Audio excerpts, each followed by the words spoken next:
can't believe that it's 10 years since our first CFP certificates graduated. It seems like only yesterday that Dermot Bradley, Anthony Walsh, Brendan Glennon and myself were in Shanghai presenting to the FPSB Board International, resulting in the approval of Ireland of our joint venture to present CFP certification in Ireland. And I'd like to think that both Dermot and myself have contributed in some small way to your success as a result. The real credit, however, must go to Brendan Glennon, who many of you probably don't even know, who was the then Chief Executive LIA and whose vision, tenacity and persuasiveness resulted in our successful application to grant CFP certification in Ireland. I wish you all the best in your future careers and congratulations again.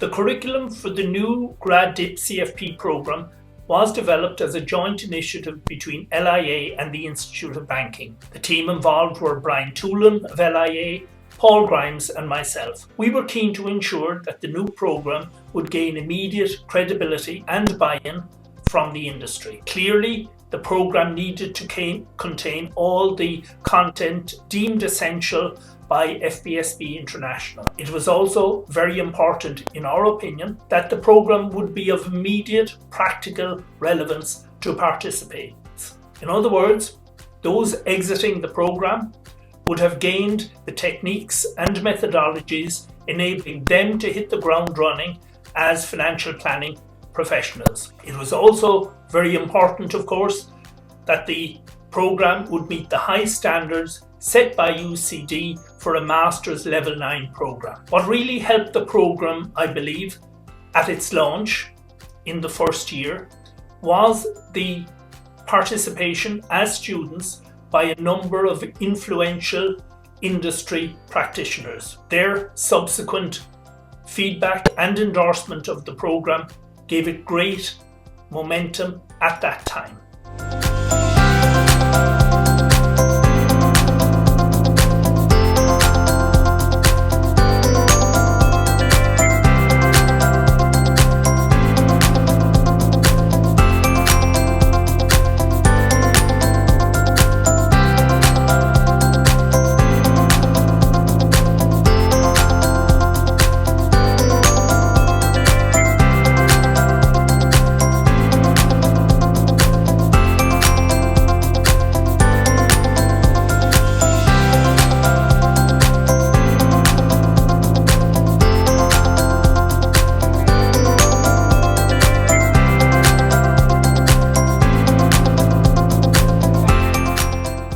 I decided to undertake the CFP programme when it was first offered because I felt it was an opportunity for me to enhance my knowledge and become a practitioner availing of best practice in the industry.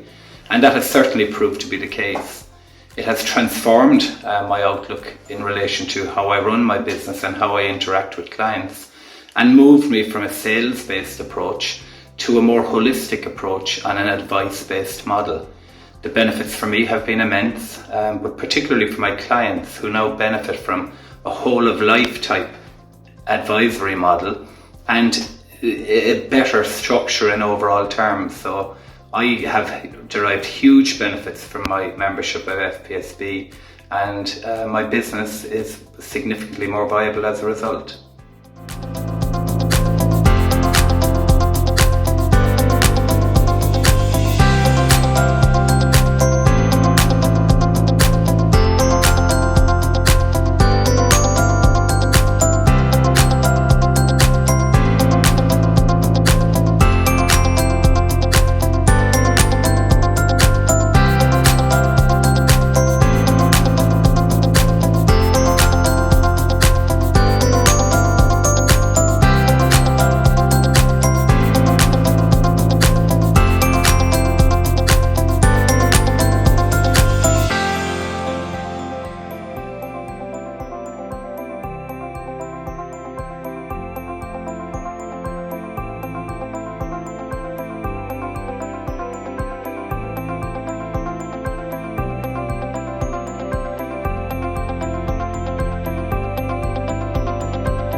value of the CFP is that it's provided us with keen insights into what our customers' needs actually are.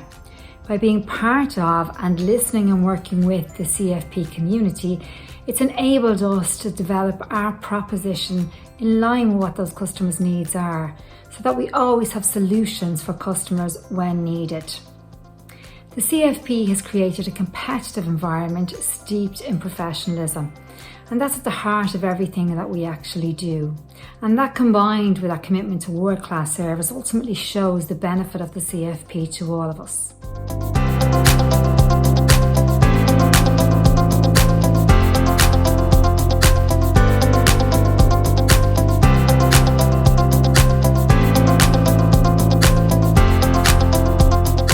The reason I'm retaining the CFP is because when it came into Ireland first 10 years ago, myself and my son both did it. I think I was one of the oldest, and I think Eamon was one of the youngest, and it was a very proud day for both of us when we got it. Now that I'm retired, yes, after 50 years, but I do a little bit of mentoring and I want to keep up to date with what's happening, and I find through the CFP this is the best place for me to do that.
What was the value of CFP and impact on financial planning propositions within Ireland? I guess looking back, I don't think I was fully aware at the time of the impact it would have on how I'd approach my role.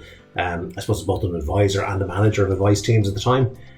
For me personally, the value lies in the underlying principle that as advisors we have to look at the customer's financial journey in a far more rounded and all-inclusive approach, rather than sort of in the traditional segmented approach of product lines or segmented need areas. That's really been the key value for me. A lot has changed in terms of the intervening years in Irish life, and certainly since I first qualified. To date, we've 76 CFP practitioners within the company, representing almost 10% of the CFP population in Ireland, and that's working across all channels of our business, sort of from advice services and delivery, support roles and power planners, brokerage, our tied agents and Irish Life investment managers. We've added cash flow modelling into some of our core offerings at point of retirement and our overall financial review process. But I think most importantly for me is the fact that we now recognise the CFP as pretty much the gold standard within the industry for our financial advice teams to achieve.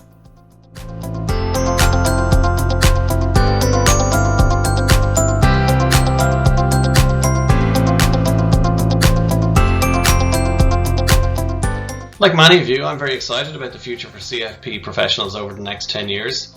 There's two trends in the industry that I see. In terms of the product setup, I see it being largely commodified, particularly in the investment area. Younger clients expect a slick online interface and a very easy, painless application process, and yet they greatly value the softer skills that we offer, whether that be cash flow planning, behavioural coaching, family and business advice, which can't be commodified and can't be offered by a robo-advisor. And I think that's where they will pay for advice in the future in those areas, but only when there's being value delivered. And CFP professionals are probably the best placed group in the community to offer that advice and take advantage of those new trends.